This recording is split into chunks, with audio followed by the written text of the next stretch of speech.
саламатсыздарбы, урматтуу эки дарыгер эфиринин көрүүчүлөрү. Бүгүнкү эфирибизде сиздердин сурооңуздарга жооп. Суроолордун бири бул гинекология боюнча болгон экен. 2005 жылкы жаш келин, жолдошу 2000 жылкы, үйлөнгөнүнө 8 ай болуптур жана эмне үчүн боюма болбой жатат деп жолдошу дарыгерге кайрылыптыр, бирок өзү кайрылбаптыр. Анан дарыгерге барса ысык укол жазып берди деген суроо экен. Эми сурооңузга жооп берейин.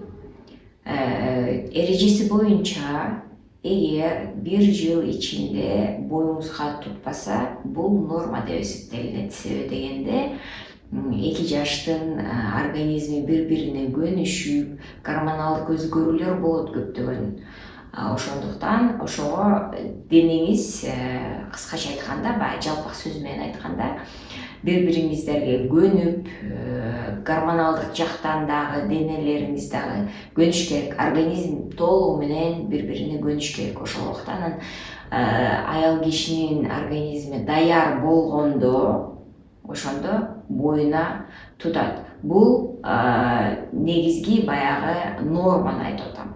Эгер сизде ай сайын убакыты сааты менен айыз келип, 3-4 күн оорубаса, кытышпаса, атышпаса, күйөөңүз менен кошулган убакта дагы эч кандай дискомфорт болбосо, оору болбосо, жана сиздин жолдошуңузда спермограммасы, эч кандай инфекция жок, жана ошондой эле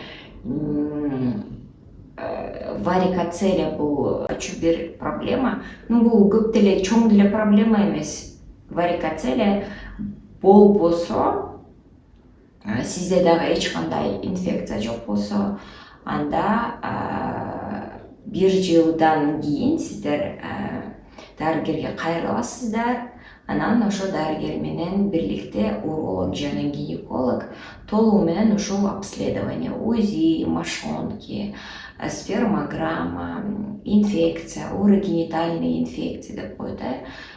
Келин тарабынан дагы УЗИ матки, придатков, ошондой эле инфекцияга барбы жана гормоналдык фонду көрүш үчүн гормондорду тапшырып, ошол замат сиздер изилдесеңиздер болот.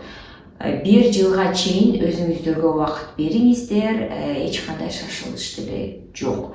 Кийинки сурооңуз бул ысык укол. Ушул ысык укол эл арасында түшүнүк бар да, ысык укол алса эле бат эле боюнда болот жана эркек төрөйт же болбосо кыз төрөйт деген бир түшүнүк бар. Ал туура эмес. Ысык укол ушундай эффект берген, бул эки укол бар да, кальций хлорид жана магнезия.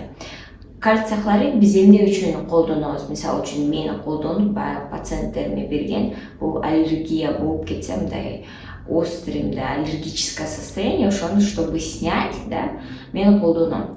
Магнезияны качан биз колдонобуз? Ошол эле гинекологдор качан колдонушат? Качан боюнда болгон аял же болбосо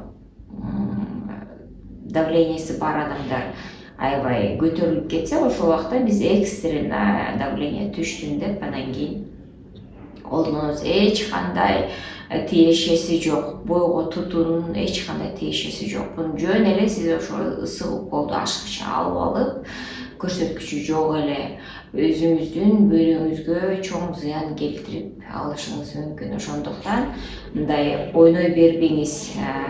Көрсөткүчү жок, эч кандай дары дармекти алууга кереги жок. Жана ошондой дагы бир суроо бар. Фолиевая кислота эгер колдонсом боюмда болобу деген.